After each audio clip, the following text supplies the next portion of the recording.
Hi hello friends, Pamba ബ്ലോഗിൻ്റെ മറ്റൊരു വീഡിയോയിലേക്ക് എല്ലാവർക്കും സ്വാഗതം. തെന്മല ഡാം കാണാൻ വേണ്ടിയിട്ടാണ് ഞാൻ പോകുന്നത്. ഞാൻ പുനലൂരിൽ നിന്നാണ് യാത്ര തിരിച്ചത് തെന്മലയിലേക്ക്.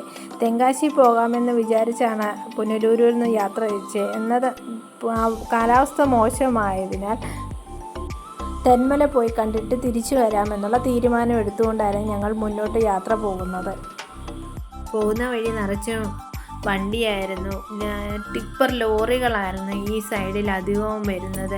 റോഡിനധികം വീതി ഉണ്ടായിരുന്നില്ല ചില സ്ഥലങ്ങളിൽ. അതുകൊണ്ട് നമുക്ക് സൂക്ഷിച്ച് വേണമായിരുന്നു മുന്നോട്ടുള്ള യാത്ര പോകാൻ വേണ്ടിയിട്ട്. അധികവും കണ്ടില്ലേ, ടിപ്പർ ലോറികളാണ് ഇവിടെ കിടക്കുന്നത്. എനിക്ക് തോന്നുന്നത് ഇവിടെ അടുത്ത് എന്തോ പാറമടയുള്ളതായിട്ട് എനിക്ക് തോന്നുന്നു. അതുകൊണ്ടായിരിക്കും ഇത്രയധികം ലോറികൾ ഈ വഴി ഓടുന്നതെന്നാണ് കരുതുന്നത്. ഇവിടെ നിന്നും ഈ ചെങ്കോട്ടയിൽ നിന്നും തമിഴ്നാട്ടിലേക്ക് പോകാൻ വളരെ ദൂരം. പിന്നെ ഇതുവഴി പോകുമ്പോൾ ഏറ്റവും കൂടുതൽ നമ്മൾ പ്രത്യേകം ശ്രദ്ധിക്കേണ്ടത്, അധികം ഹോട്ടലുകളൊന്നും ഇവിടെ ഇല്ല.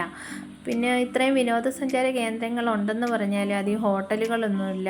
പിന്നെ ഞങ്ങൾ ഒരുപാട് കടകൾ നോക്കി അന്വേഷിച്ച് അവസാനം ഞങ്ങൾക്കൊരു കട കിട്ടുകയാണ് ചെയ്തത്. അതുകൊണ്ട് നമ്മൾ ഫുഡൊക്കെ ഉണ്ടെങ്കിൽ പുനലൂരിൽ നിന്ന് തന്നെ കഴിച്ചിട്ട് വേണം പോകാൻ, അല്ലെങ്കിൽ നമ്മൾ കയ്യിലെടുത്ത് വേണം. എത്ര മനോഹരമാണ് ഈ സ്ഥലങ്ങളൊക്കെ കാണാൻ, പ്രകൃതി രമണീയമായ സ്ഥലങ്ങളിലെ രണ്ട് സൈഡ് നിറച്ച് കുന്നുകളും മലകളും ഒക്കെയാണ്. എന്നാൽ ചില സ്ഥലങ്ങളിലേക്ക് ചെല്ലുമ്പോൾ റോഡിനൊക്കെ ഒരുപാട് വീതി കുറയുന്നതായിട്ട് തോന്നിയിട്ടുണ്ട് കേട്ടോ. ഞാൻ എവിടെയെങ്കിലും പോകാൻ ഇറങ്ങിയാൽ തന്നെ ആദ്യമേ എത്തുന്നത് എന്നെക്കാട്ടിലും മുമ്പ് മഴയായിരിക്കും. അങ്ങനെയാണ് എനിക്ക് ഈ യാത്രയിലും അനുഭവം ഉണ്ടായത്. ഞാൻ അവിടെ ചെന്നപ്പോഴത്തേനും ഇരുണ്ട് മൂടി മഴ തുടങ്ങുമായിരുന്നു. അതുകൊണ്ട് എനിക്ക് അധികം വീഡിയോയോ ഷോർട്സോ ഒന്നും എടുക്കാൻ സാധിച്ചിട്ടുണ്ടായില്ല. എന്നാലും 2-3 വീഡിയോയും ഷോർട്സും ഒക്കെ എടുത്ത് ഞാൻ അതും കൊണ്ട് സന്തോഷവതിയാവുകയായിരുന്നു. പിന്നെ ഇവിടെ ചെല്ലുമ്പോൾ ഒക്കെ നിറയെ കുരങ്ങന്മാരുണ്ട് കേട്ടോ.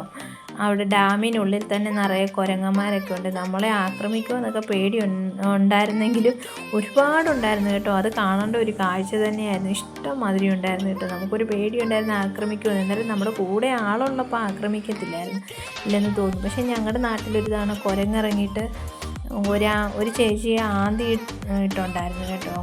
അതുകൊണ്ട് എനിക്ക് ചെറിയൊരു പേടിയുണ്ടായിരുന്നു. പക്ഷേ ഞങ്ങളുടെ നാട്ടിലൊക്കെ കുരങ്ങ് വരുമ്പോഴെല്ലാം നമ്മൾ സ്ത്രീകളോട് മാത്രമാണ് അതിന് ശല്യം ഉണ്ടായിരുന്നത്. പക്ഷേ ആണുങ്ങളോടുണ്ടല്ലോ ശല്യത്തിന് പോകത്തില്ല. ആ വടിയൊക്കെ ഇല്ലെങ്കിൽ നമ്മൾ കരുതിയിരിക്കണം. അങ്ങനെ എനിക്ക് ഈ കുരങ്ങിനെയൊക്കെ കണ്ടപ്പോൾ ചെറിയ പേടിയുണ്ടായിരുന്നു. പിന്നെ ഓടാൻ പറ്റുമോ ഓടാതിരിക്കാൻ പറ്റുമോ അങ്ങനെ ഒരു അവസ്ഥയായിരുന്നു. അപ്പോൾ ഇവിടെ കാണുമ്പോൾ തന്നെ എല്ലാവർക്കും അറിയാമല്ലേ കാലാവസ്ഥ മാറിയെന്ന്. ഞാൻ പക്ഷേ ഇറങ്ങിയത് ഒരു ഉച്ച സമയത്തായിരുന്നേ.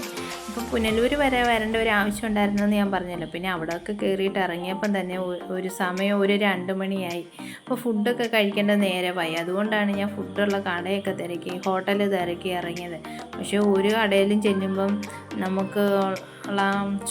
നമ്മൾ ആ ഉച്ച സമയമായിട്ട് ചോറ് കഴിക്കാനല്ലേ ചെല്ലുന്നത്. അങ്ങനെ ചോറും ഒന്നും ഉണ്ടായിരുന്നില്ല.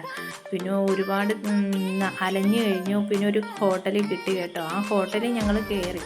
പക്ഷേ നമുക്ക് അങ്ങോട്ട് തൃപ്തി തരുന്ന തരത്തിലായിരുന്നു ആ ഹോട്ടലിലെ ഫുഡൊക്കെ. പക്ഷേ പിന്നെ വിലയും നമ്മളെ നല്ല രീതിയിൽ ഉണ്ടായിരുന്നു. പക്ഷേ ആ സമയത്ത് ആ ഒരു ഹോട്ടലേ ഉണ്ടായിരുന്നതുകൊണ്ട് പിന്നെ നമ്മൾ അവിടെ അങ്ങ് കയറി. പിന്നെ ഞങ്ങൾ ഈ സമയത്ത് ഇറങ്ങിയത് കൊണ്ടാണോ എന്ന് അറിഞ്ഞുള്ളൂ. പക്ഷേ അവിടെ ഇഷ്ടംപോലെ താമസിക്കാനുള്ള സൗകര്യങ്ങളും എല്ലാം അവിടെ ഉണ്ടായിരുന്നു. പിന്നെ അവിടെ വേറെ ഏതോ വെള്ളച്ചാട്ടം ഉണ്ടായിരുന്നു, അവിടെയും കൂടെ പോകണമെന്നൊക്കെ ഉണ്ടായിരുന്നു. പക്ഷേ ഈ കാലാവസ്ഥ കണ്ടില്ലേ, മഴയായിരുന്നു. ആ മഴ കാരണം എനിക്ക് ആ വെള്ളച്ചാട്ടം ഒന്നും കാണാൻ കഴിഞ്ഞില്ല. അങ്ങനെ ഞാൻ യാത്ര തിരിച്ചു വരേണ്ട ഒരവസ്ഥയിലെത്തി. നമ്മളവിടെ കയറണമെന്നുണ്ടെങ്കിൽ പിന്നെ ഡാമിൻ്റെ അകത്ത് പോകണമെന്നുണ്ടെങ്കിൽ നമുക്ക് പാസ് എടുക്കണമായിരുന്നു. പിന്നെ ക്യാമറ ഒന്നും യൂസ് ചെയ്യരുതെന്ന് അവിടെ എഴുതി വെച്ചിട്ടുണ്ടായിരുന്നു. അതുകൊണ്ട് അധികം ഫോട്ടോസൊന്നും എടുക്കാനും സാധിച്ചില്ല. പിന്നെ അതിൻ്റെ താഴെ കുറച്ച് കാണാനുള്ള സൗകര്യമൊക്കെ ഉണ്ടായിരുന്നു. ഒരു സൂ പോണൊക്കെ ഉണ്ടായിരുന്നു. പിന്നെ ഒരു വ്യൂ പോയിൻ്റ് ഉണ്ടായിരുന്നു. അവിടെ കയറി നിന്നാൽ ഫുൾ കാഴ്ചകളൊക്കെ കാണാമായിരുന്നു. ഈ കടയുടെയൊക്കെ ബോർഡ് ഇരിക്കുന്നത് കണ്ടില്ലേ, ആ ബോർഡേ ഉള്ളൂ കേട്ടോ. അവിടെ ഒന്നും ഓപ്പണൊന്നും അല്ലായിരുന്നു. പിന്നെ സൺഡേ അല്ലായിരുന്നു പോയപ്പം, എന്താണെന്ന് അറിഞ്ഞൂടാ കേട്ടോ. പിന്നെ അങ്ങനെ വിശന്ന് വലഞ്ഞൊരു യാത്രയായിരുന്നു എനിക്ക് അന്നുണ്ടായ അനുഭവം. എല്ലാവർക്കും അറിയാമല്ലോ, എനിക്ക് പിന്നെ വിശപ്പിൻ്റെ അസുഖം ഉള്ളതുകൊണ്ട് ഫുഡ് കഴിച്ചില്ലെങ്കിൽ അതൊരു വല്ലാത്ത പ്രശ്നമായിരുന്നു. ഈ സ്ഥലത്തിനൊക്കെ ഒരു പ്രത്യേക ഭംഗിയുണ്ട് തോന്നേ. രണ്ട് സൈഡിലോട്ട് ഇങ്ങനെ ഈ മരത്തിൻ്റെ പേരെന്താണെന്ന് ഞാൻ ഓർക്കുന്നില്ല. ഞാൻ പറഞ്ഞില്ലേ ഇവിടെ ഭയങ്കര ലോറിയുടെ ഒരു തിരക്ക് തന്നെയാണെന്ന്. എനിക്ക് തോന്നുന്നു ഇവിടെ നിന്ന് കുറേ സാധനങ്ങളൊക്കെ നമ്മുടെ നാട്ടിലേക്ക് വരുന്നതെന്ന് തോന്നുന്നു. തമിഴ്നാട് ബോർഡർ എങ്ങാണ്ടാണെന്ന് എനിക്ക് തോന്നുന്നത്. അതുകൊണ്ടാണ് ഇത്രയും തിരക്കെന്ന് തോന്നുന്നു. അങ്ങനെ ഞാൻ ആ പ്രകൃതി രമണീയമായ സ്ഥലത്തേക്ക് എത്താൻ പോവുകയാണ്. ഇനി കുറച്ച് ദൂരം കൂടിയുള്ളേ, ഇപ്പോൾ അങ്ങ് എത്തി നമ്മളെ. അപ്പോൾ ഉച്ച കഴിഞ്ഞുള്ള യാത്രയൊക്കെ വളരെ ദുരിതമാണ്. അപ്പോൾ ഇതുവഴിയൊക്കെ വരുന്നവരെന്നും രാവിലെയൊക്കെ വരാൻ ശ്രദ്ധിക്കണം. എനിക്ക് പറ്റിയ അബദ്ധം നിങ്ങളാർക്കും പറ്റരുത്. ഉച്ച കഴിഞ്ഞ് ആരും വരരുതെന്നാണ് ഞാൻ പറയുന്നത്. പിന്നെ ഇതുവഴിയുള്ള റോഡൊക്കെ വളരെ മോശമാണ്. ടിപ്പറൊക്കെ പോകുന്നത് കൊണ്ടായിരിക്കാം റോഡൊക്കെ ഇച്ചിരി മോശമായിരുന്നു. എന്നാലും എൻ്റെ യാത്ര തുടരുകയാണ്. അങ്ങനെ ഞാൻ തെന്മല ഡാമിലെത്താറായി. ഡാമിനകത്തെ കാഴ്ചകളൊക്കെ ഞാൻ മറ്റൊരു വീഡിയോയിൽ എല്ലാവർക്കും പകർത്തി തരുന്നതായിരിക്കും. അപ്പോൾ എൻ്റെ വീഡിയോ എല്ലാവർക്കും ഇഷ്ടപ്പെട്ടാലേ എന്നെ എല്ലാവരും സബ്സ്ക്രൈബ് ചെയ്യണേ, ലൈക്ക് ചെയ്യണേ, കമൻറ്റ് ചെയ്യണേ മറക്കരുതേ. അപ്പോൾ ഞാൻ മറ്റൊരു വീഡിയോ ആയിട്ട് വീണ്ടും കാണുന്നിടം വരെ എല്ലാവർക്കും ബായ്. അപ്പോൾ ഞാൻ ഇവിടെ എത്തുകയാണ്. അപ്പോൾ ഇനി അകത്തെ കാഴ്ചകളുമായി മറ്റൊരു വീഡിയോയിൽ കാണാം. Bye friends.